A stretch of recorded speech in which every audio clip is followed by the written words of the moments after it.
गंगा जी स्नान करने के बाद आप जब बंधवा के हनुमान जी के दर्शन नहीं करते तो ये आपका प्रयाग स्नान पूरा नहीं माना जाता। जो यमुना का पानी है वो हरा है और गंगा का पानी जो होता है मटमैला होता है।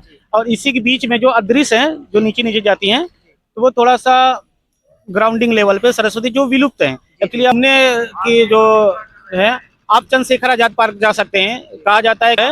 अब वो म्यूजियम में उनकी बंदूक भी वहाँ पे म्यूजियम में आपको मिल जाएगी। उस नमस्कार दोस्तों, संगम की धरती प्रयागराज में अभी हम यहाँ पे उपस्थित हैं। यहाँ पे श्री बड़े हनुमान मंदिर है। यहाँ पे एक हमारे साथ बड़े भाई मिल चुके हैं। पहले इनसे चलते हैं, बात करते हैं। भाई, आपका नाम क्या है? मेरा नाम अमित है और मैं प्रयागराज का निवासी हूँ। अच्छा, अमित जी, बहुत अच्छी बात है। तो सर, आप यहाँ की कुछ ऐसी चीजें बताइए, कुछ प्रसिद्ध चीजें बताइए कि दूर से लोग आते हैं। महाकुंभ 12 वर्ष के बाद महाकुंभ लग रहा है, ताकि लोगों को लगे कि कहाँ तक घूमना चाहिए, क्या चीज प्रसिद्ध है इलाहाबाद के अंदर। देखिए, ऐसी कहावत है हमारे प्रयागराज की कि प्रयागराज अगर आप इस गंगा स्नान के लिए आए हैं और अगर आप गंगा स्नान के बाद अगर आप बंधवा वाले हनुमान जी और बड़े हनुमान जी और लेटे हुए हनुमान जी, तो कई नाम से इन्हें विख्यात हैं। बड़े हनुमान जी एक्चुअली आप जब तक गंगा जी स्नान करने के बाद आप जब बंधवा के हनुमान जी के दर्शन नहीं करते तो ये आपका प्रयाग स्नान पूरा नहीं माना जाता। ठीक है, तो आप स्नान के बाद हनुमान जी के दर्शन जरूर करें। अभी देखिए यहाँ पे आपको दिख रहा होगा, तो अभी ये इसका अभी भी विकास हो रहा है। ये कॉरिडोर बहुत बड़े स्तर पर कॉरिडोर बन रहा है। तो यहाँ पर कुंभ मेले स्नान के बाद जरूर आप यहाँ पे एक बार दर्शन करने जरूर आए। और कहा जाता है कि इनका जो आप पूरे भारत में आप जाओगे कि हनुमान जी का जो आपको मूर्ति मिलेगी वो खड़े अवस्था में मिलेगी। मतलब उनकी जो मूर्ति है एक वर्टिकल है और यहाँ पे आपको जो मिलेगा हॉरिजॉन्टल मूर्ति मिलेगी, मतलब लेटे हुए हनुमान जी। और कहा जाता है कि ये इससे जस्ट सटा हुआ अकबर का किला है। आप दिखा सकते हैं। तो अकबर का किला जो यहाँ से इनका सटा हुआ है, तो कहा जाता है कि अकबर जब यहाँ पे एक बार आक्रमण करने आया था तो उन्होंने हनुमान जी की मूर्ति पर भी आक्रमण किया था। और ये मूर्ति और पहले से आप देखोगे और बेसमेंट में चली गई, मतलब और कॉरिडोर और नीचे ग्राउंडेड होती जा रही है।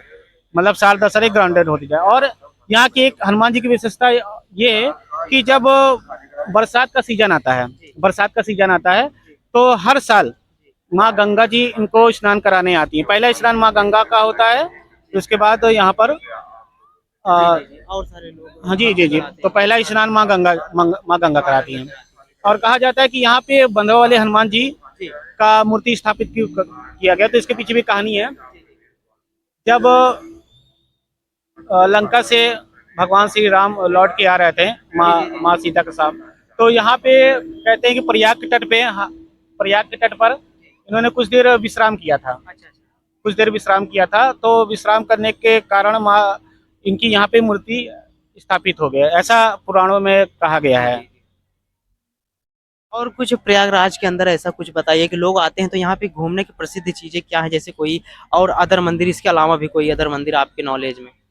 देखिए, प्रयाग जो है पूरा एक आप देखोगे हिस्टोरिकल, मैथोलॉजिकल और ये कई चीज़ों का ये संगम रहा है। ठीक है, क्योंकि इससे पहले यहाँ भी जब अंग्रेजों ने इसको लगभग 200 साल गुलाम बना के रखा। तो यहाँ पे ऐसे बहुत सी चीज़ें हैं, आपको अंग्रेजों को चीज़ें मिल जाएंगी। कुछ मुगलों ने यहाँ पर यहाँ पर उन्होंने आक्रमण करके इसको गुलाम बनाया। तो मुगल का भी छाप यहाँ पे काफ़ी, अंग्रेजों का छाप है। और यहाँ पे हमारा पौराणिक इतिहास भी बहुत रहा है। ठीक है, तो अगर पौराणिक इतिहास की मैं बात करूँ तो इसके पीछे आप जस्ट यहाँ से 200 मीटर की रेंज में देखेंगे, हनुमान कॉरिडोर की जस्ट 200 मीटर पे देखेंगे आप विमान मंडपम मूर्ति है जो कि पिलर पे 16 पिलरों पे खड़ी हुई है। ठीक है, तो यहाँ पे कहा जाता है कि ये विमान मंडपम का कहा जाता था कि यहाँ पे जो मूर्ति स्थापित की गई थी, तो यहाँ की जो विमान थी, जो अदृश्य विमान थी, तो यहाँ से उड़ान भरती थी। ऐसा जी जी जी, शंकर विमान मंडपम इस मंदिर का नाम है। इसके जस्ट पीछे ही है, 200 मीटर यहाँ से इसका डिस्टेंस होगा। और यहाँ पे आपको घूमने जो लायक है, मैं बताने जा रहा हूँ कि आपको यहाँ से क्या क्या घूम सकते हैं। पहले तो आप यहाँ पे स्नान करने जो माँ गंगा का प्रयाग जिसे कहा जाता है कि यहाँ पे 3 नदियां हैं, गंगा, यमुना और सरस्वती। तो गंगा और यमुना यहाँ पे आके मिलती है, जो बीच में विलुप्त जो नदी है सरस्वती, जो यहाँ पे आके मिलती है। तो ये तीनों नदियां यहाँ पर ही आके मिलती है। ये और तीनों नदियां जो है कि संगम जो तट पे नहाने जाते हैं वहीं पे तीनों मिलती है ना? जी जी जी, यहाँ पर तीनों नदियां हैं, गंगा और जमुना की। आप देखोगे जो जमुना का पानी है वो हरा है, जी। और गंगा का पानी जो होता है मटमैला होता है। और इसी के बीच में जो अदृश्य हैं जो नीचे नीचे जाती हैं, तो वो थोड़ा सा ग्राउंडिंग लेवल पे सरस्वती जो विलुप्त हैं। एक्चुअली अब जहाँ से इनका सरस्वती जी का उद्गम हुआ है, वहाँ पे आप देखोगे सरस्वती जी बिल्कुल लगभग सूख गई हैं। एक्चुअली उनको श्राप मिला था, तो इसलिए सरस्वती दिखाई नहीं देती।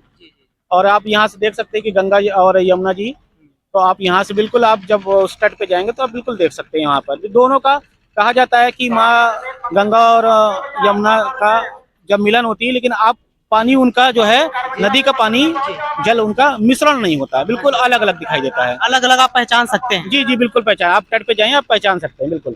जी जी, भैया ने बहुत अच्छी जानकारी दी है हमें। और मतलब अगर जैसे कोई यहाँ पे बहुत दूर दूर से लोग आते हैं, क्योंकि 12 वर्ष के बाद अगर लग रहा है महाकुंभ, तो बहुत दूर से लोग आते हैं। तो अपना एक ऐसा कोई एक मोबाइल नंबर दीजिए ताकि लोग आए, उनको घूमने में अगर कोई परेशानी हो तो आप तक फोन करें और उनको थोड़ा आप अच्छी अच्छी जगह बता सकें। हाँ, मेरा आपको स्क्रीन पे नंबर शो हो जाएगा। और आप स्क्रीन पे अभी नंबर आपको देखिए शो भी हो रहा है, नीचे जो लिंक, ये आपको जो नंबर हो रहा है, ये नंबर पे आप डिटेल्स मिल जाएगी। और यहाँ पे जो घूमने की जो है, आप चंद्रशेखर आजाद पार्क जा सकते हैं। कहा जाता है कि जब चंद्रशेखर आजाद जी को यहाँ पर षड्यंत्र करके यहाँ पे बंधक बनाने की कोशिश गई थी, तो आप वहाँ पे जाकर आप देख सकते हैं, वृक्ष के नीचे जिस वृक्ष के नीचे चंद्रशेखर आजाद जी को पकड़ने की कोशिश की थी, बंधक बनाने की कोशिश की थी, वो वृक्ष आज भी उनके नीचे उनकी मूर्ति स्थापित है। अब वो म्यूजियम में उनकी बंदूक भी वहाँ पे म्यूजियम में आपको मिल जाएगी। उस म्यूजियम में जाने के लिए आपको 50 रुपये टिकट लगेंगे। और हनुमान और म्यूजियम और चंद्रशेखर आजाद पार्क में जाने का आपको कोई चार्ज नहीं लगेगा। अच्छा, पार्क में जाने का कोई चार्ज नहीं। वैसे अगर आप उनके घूमने जाते हैं, क्या 50 चीज रुपये सुरक्षित चीज रखा है? 50 रुपए चार्ज है। और कुछ आप कहना चाहेंगे? और यहाँ पे हिस्टोरिकल प्लेसेस बहुत है। एक्चुअली कुंभ के बारे में बताना चाहता हूँ कि कुंभ जो होता है कि 12 वर्ष के बाद में लगता है। लेकिन ऐसा क्यों लगता है या क्यों, तो इसके पीछे भी एक कहानी है कि जब अमृत मंथन हुआ था। अमृत मंथन जी। जी, अमृत मंथन हुआ था। तो अमृत मंथन जब हो रहा था, तो देवताओं और असुरों का, एक तरफ देवता थे और एक तरफ असुर थे। तो देवताओं और असुरों का जब मंथन हो रहा था, तो उसमें से कुछ अच्छी चीजें भी निकली, कुछ विष भी निकली, कुछ तो उसी के बीच में मंथन करने के बाद यहाँ पे अमृत निकला। तो कहा जाता है कि वहाँ का एक दिन यहाँ के 1 वर्ष के बराबर होता है, तो इसलिए यहाँ पर 12 वर्ष के बाद कुंभ होता है। और अब की तो यहाँ पे 144 साल का संयोग बन रहा है यहाँ पर। और यहाँ पे हर साल माघ मेला भी लगता है, जो हर एक साल यहाँ पे प्रयाग की धरती पे बनाया जाता है, नदी के तट पर। तो उसको माघ मेला बोलते हैं। जो 6 महीने में आता है उसको अर्ध कुंभ बोलते हैं, और जो 12 वर्ष में आता है उसे महाकुंभ या कुंभ बोलते हैं। ठीक है। और जिस मंथन हुआ था, तो जो मंथन को मथा जा रहा था, तो वो नागवासुकी देवता थे। आप यहाँ से देखेंगे कि नागवासुकी मंदिर भी है। ये मंदिर नागवासुकी की, ये उन्हीं का मंदिर है जो उन्होंने आधार बनाया हुआ था। जो जिसको मथा जा रहा था वो उन्होंने आधार बनाया था नागवासुकी का। और यहाँ पे बेड़ी माधव मंदिर है, जो कि आपको दारागंज में आपको उनकी मंदिर मिलेगा। बेड़ी माधव के बारे में भी ऐसा कहा जाता है कि ये प्रयाग के देवता और ये रक्षा करते हैं प्रयाग। दोस्तों यहाँ पे भाई साहब से मिलकर बहुत अच्छा लगा। पूरी जानकारी हमें प्रयागराज के अंदर पूरी जानकारी मिल चुकी है। वैसे तो प्रयागराज के अंदर की जितनी भी थोड़ा बहुत जानकारी हमारे पास थी और लोगों से हमने लिया था, और उन तक हम आप तक पहुंचा चुके हैं। और भाई साहब ने और कुछ बोलना चाहेंगे? बोलिए, और कुछ क्या जानकारी देना चाहते हैं हमारे दर्शक को? अभी यहाँ देख रहे हैं, अभी आप स्क्रीन पे भी आप दिखा सकते हैं कि आप देखिए, ये पूरा किला है। ये अभी सामने आपके जो स्क्रीन पे शो हो रहा है, ये किला है। ये एक्चुअली अकबर का किला के नाम से फेमस है। लेकिन अकबर का किला जो इसे कहा गया है, हम लोग कभी आना चाहिए। अकबर का किला के नाम से फेमस है। एक्चुअली ये अकबर का किला नहीं है। और ये यहाँ पे आप जाओगे तो इस किले के अंदर तो वैसे भी आपको मनाही है जाने के लिए।